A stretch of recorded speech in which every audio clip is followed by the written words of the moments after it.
Swastiastu, Jero Gede. Om Swastiastu. Singgih wonten api niki rawuh tangkil. Inggih puniki Jero Gede, kedatangan kami niki ingin bertanya tentang mati, ulah pati dan salah pati. Nah, di tiang lunas niki napi nih ke pengertian dari mati, salah pati, ulah pati, dan necen dimaksud niko mati ulah pati, terus necen niko dimaksud mati salah pati. Nggih, dan niko tunas tiang Jero Gede. Nggih, suksema gitu ya. Terus durung tiang mangkin jadi pacang nyawis Wiadin menjawab apa yang menjadi pertanyaan adik. Maaf nggih. Niki sepengrawuh adik maka sami niki kondisinya tiang sebagai jero agak kurang bagus. Nggih. Dengan musimnya ini tan api nggih. Nah niki sesuai dengan pengertiannya tiang dalam sudut pandangan tiang Nah kenten dalam sedurung tiang memberikan penjelasan tiang pakai bahasa agak gado-gado sedikit santukan tiang nambat kawan untuk bahasa Bali halus tiang. Nggih, maka sami adik-adik tiang akan berusaha untuk menjawab apa yang menjadi satu pertanyaan adik. Kenten taler semeton titiang umat sedharma tenedahat sih tresnain titiang. Kenten taler jero mangku maka sami do pandita sanedahat suci yang titiang taler yang tiang muliakan. Tiang nunas restu nunas izin ring wene mangkin dagi pacang mabah petaken sanemosto penangkilan rawuh niki anak. Ini sesuai dengan pengertian tiang taler pandangan tiang. Apa arti daripada mati salah pati dan mati ngulah pati? Sesuai dengan kemampuan. Mati salah pati yang artinya mati yang istilahnya contohnya mati yang tidak disengaja ataupun mati tabrakan. Nah contohnya langsung mati tabrakan yang tidak dilakukan secara sengaja gitu karena ini lawannya nanti dengan mati ulah pati.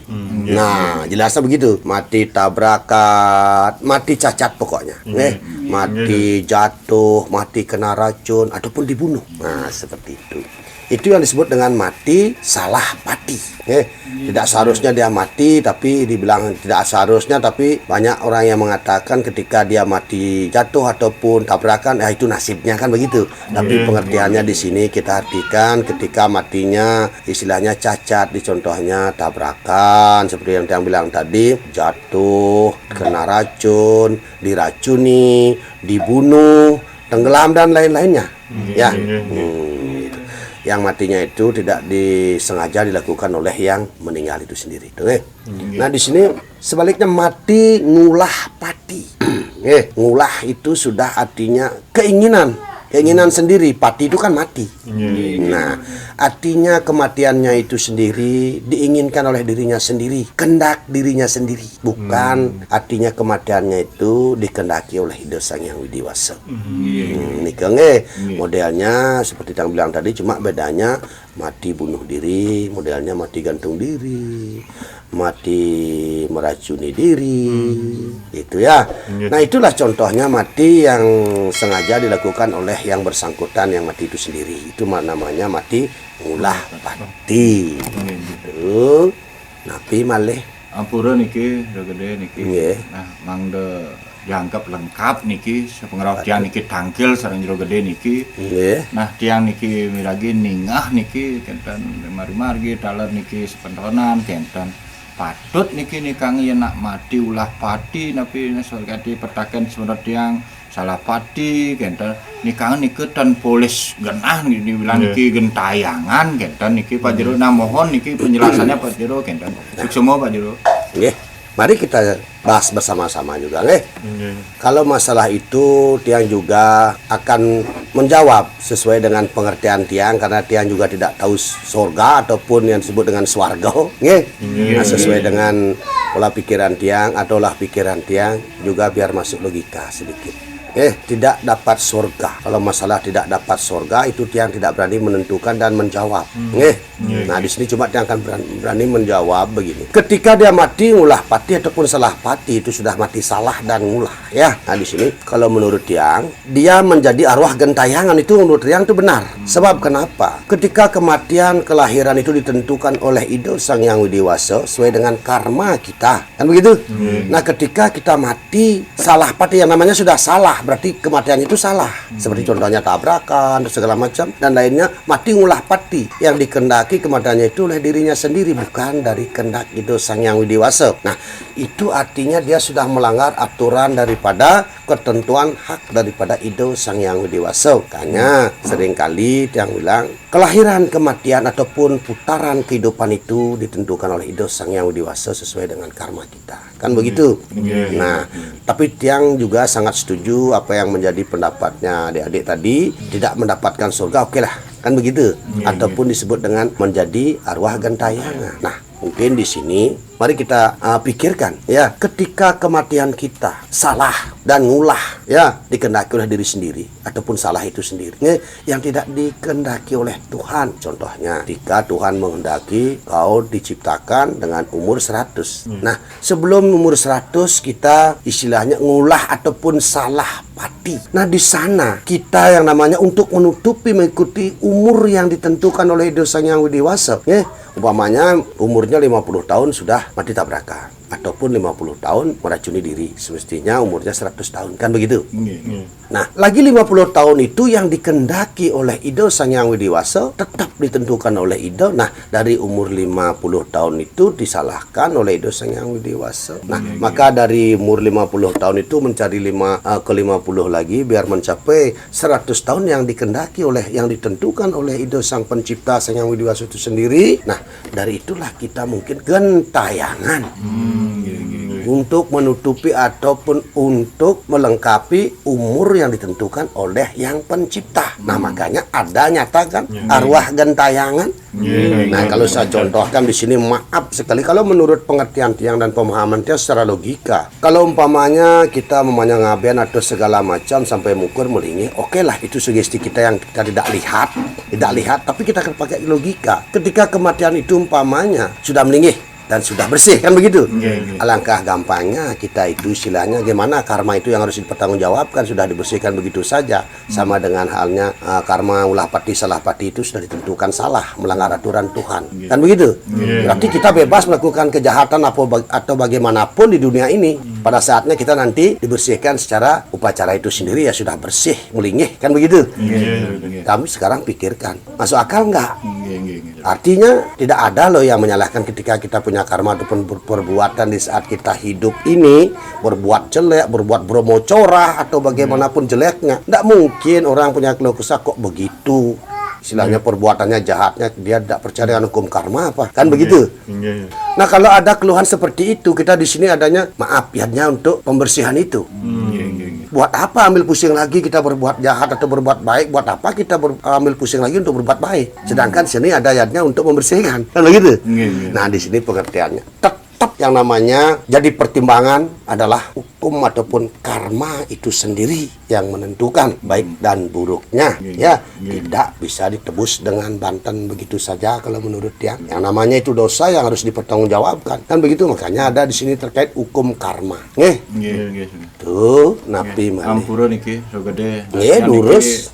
Ya, kari bingung, maaf niki dia agak cerewet Pak Jero. Tenang, ini sarang-sarang ngiring kalian telat ya. Ampura niki, nah nike pasti ke pun niki ya nampun nike artinya mati salah pati ulah pati nike jangan pasti nike arwah gentayangan dan gitu. Pasti kau gentayang. Kalau menurut pengertian tiang ampura ping banget karena tiang sudah punya alasan. Kenapa gentayangan? Itu tiang pastikan tiang setuju sependapat dengan adik. Nggih Pak Jero. Kan ada arwah gentayangan. Iya, Coba orang bikin jelangkung dulu arwah gentayangan. Tayangan lah yang masuk. Oh, nggih.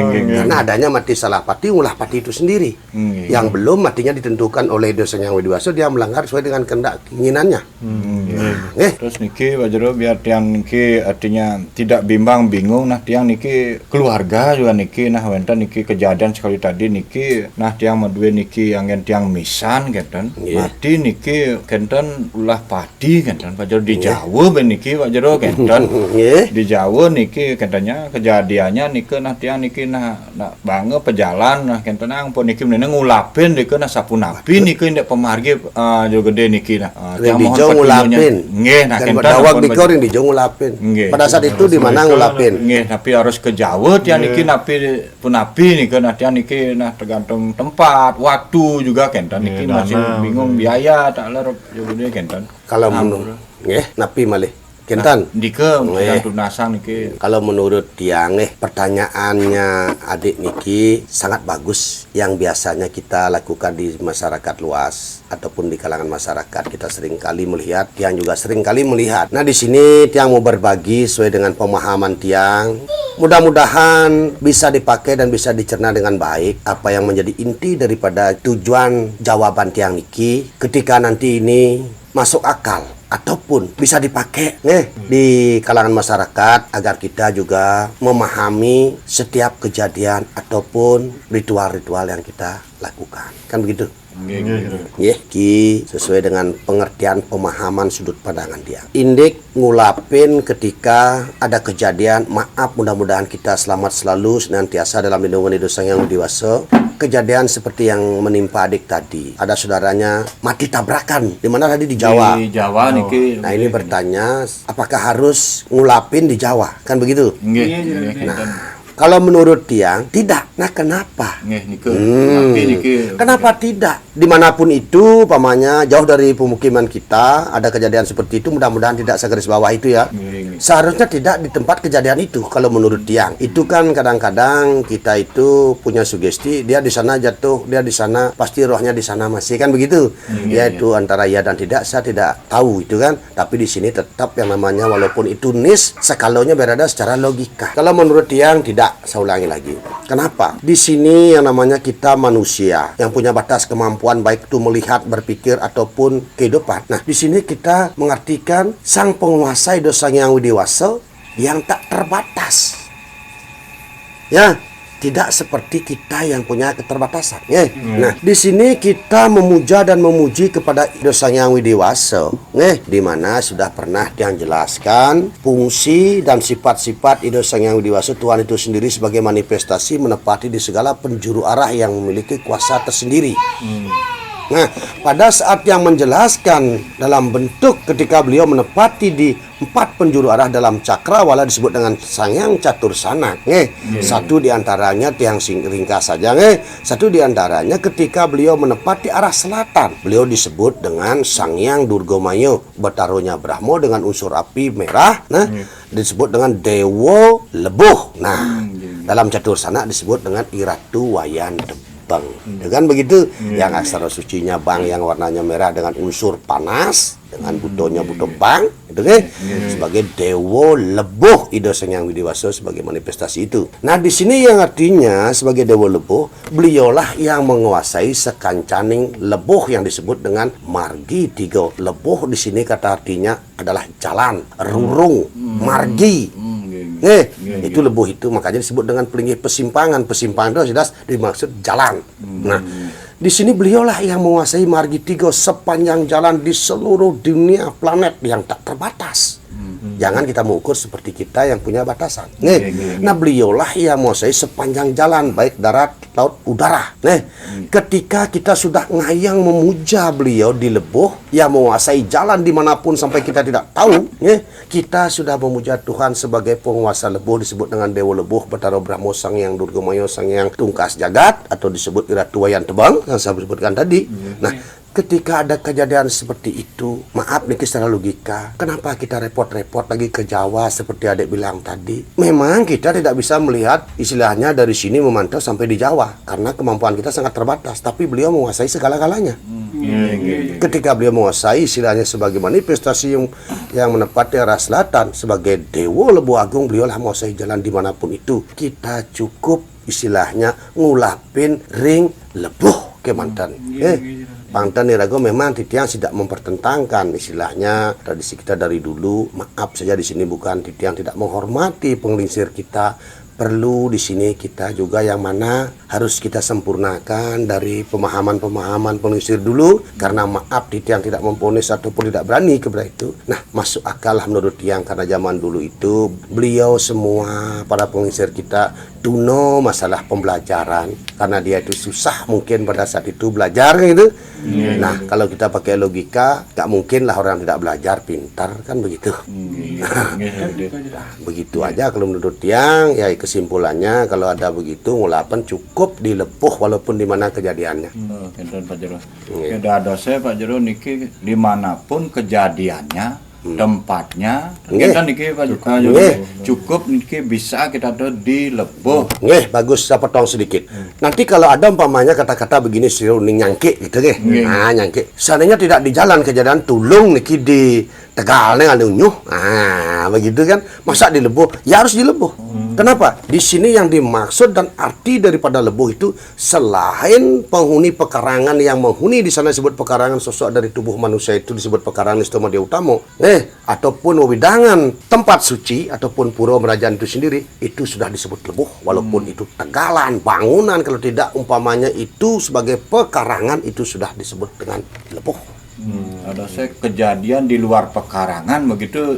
Kejadian di luar pekarangan kalau sudah tidak ada penghuninya istilahnya bangunan pekarangan, bangunan suci luar daripada itu walaupun lapangan, walaupun itu di tegalan, walaupun sungai itu semua lebuh.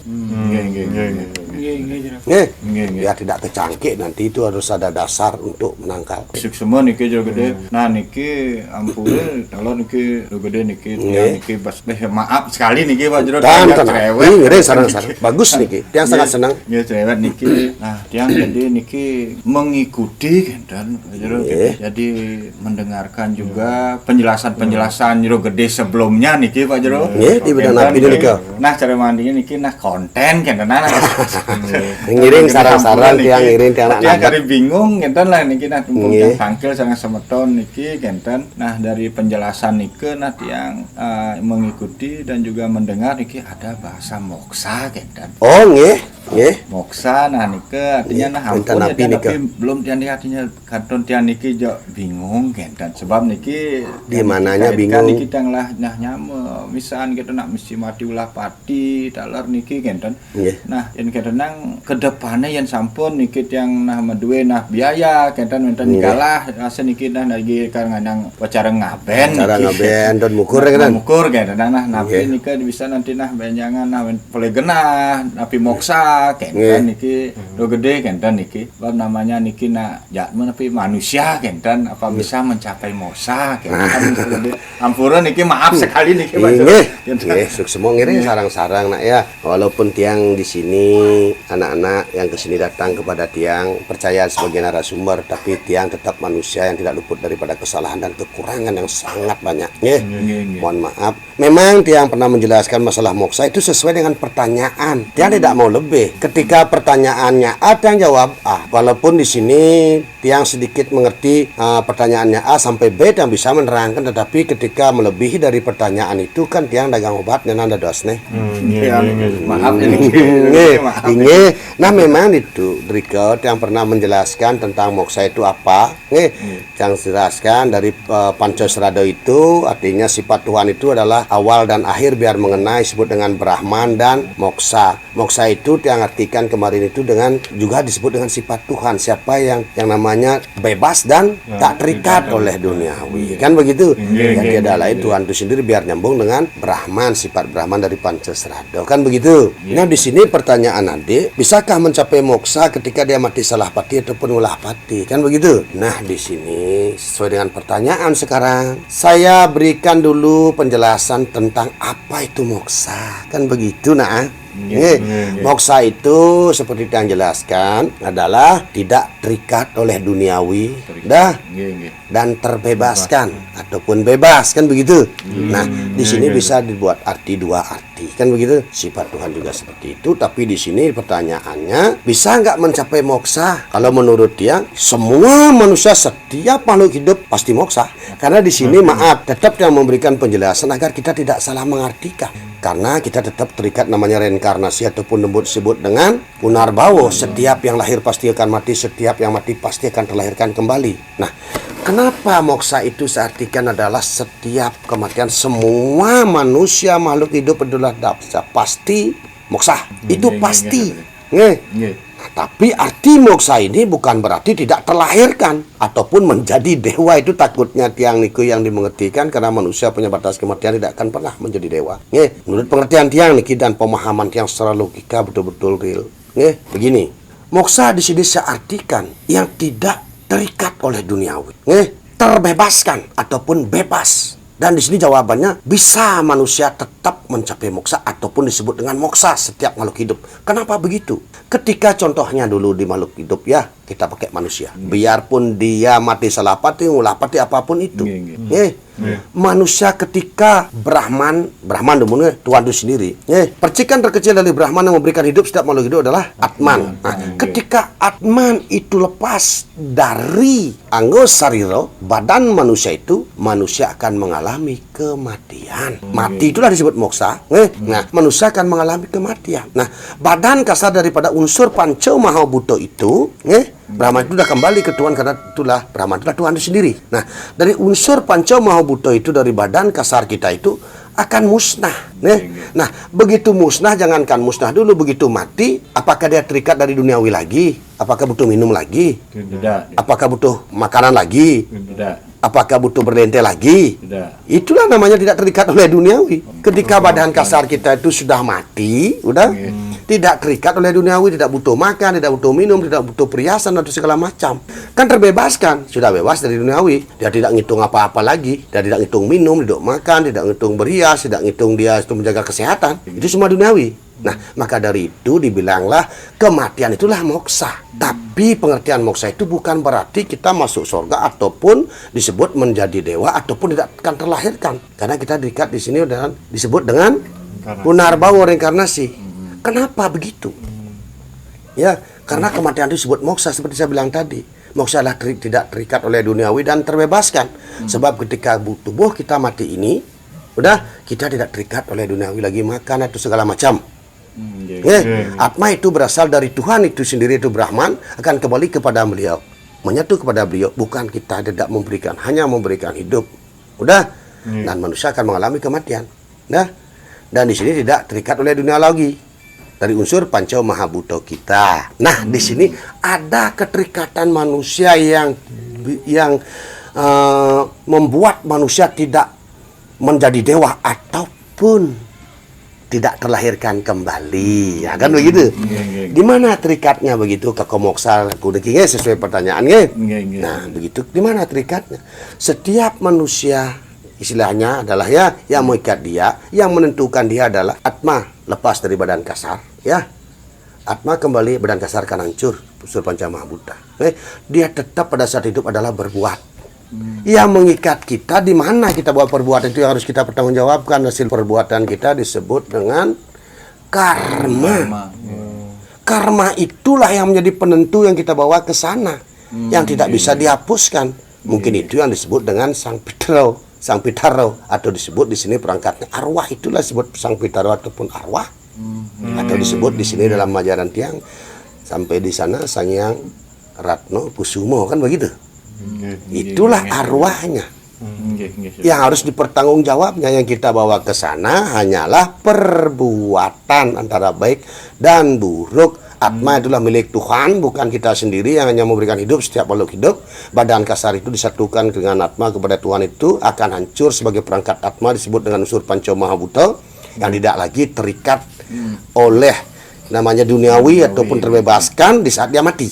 Nah, di sini adalah kembali yang membuat kita manusia tidak bisa menjadi dewa ataupun kembali saya bilang tapi ini tetap terlahirkan. Nah, gitu ya. Yang tetap Reinkarnasi, terlahirkan dibilang tidak akan terlahirkan kembali, tidak akan bisa begitu. Karena begini, karena saya bilang tadi, manusia terikat oleh perbuatan disebut dengan karma. Itu yang kita akan bawa ke sana. Karma baik dan karma buruk. Makanya dong lelampan dharma wangso ngabo cicing. Dharma adalah perbuatan baik, dharma cicing adalah asubo, karma asu, perbuatan yang tidak baik. Itulah yang kita bawa ke sana. Yang akan ditentukan oleh Tuhan sesuai dengan perbuatan kita untuk kelahiran kembali. Itu artinya untuk kehidupan ke alam langgeng nanti atau disebut reinkarnasi. Itu ada alasannya. Oke, enten niki Jelas. Moksaan itu adalah mati juga bisa disebut, bukan melecat, nggih. Oh, nggih. Nah, mawon jangan jadi pacak dakenan niki nak tiyang nak kenten niki nan gun tuon niki. Iring sarang-sarang. Itu sesuai dengan pemahaman tiang, harus pakai logika juga. Nggih. Nggih. Nggih, sampun yen kenten niki jo gede niki jo aduh suksema agung niki jo gede. Iring kirang langkung nggih Kang Yang duwening sareng tiang nak namet nggih, lurus. Kang Wali dan niki. Nggih. Om Santi Santi Om Santi Santi Om. Santi.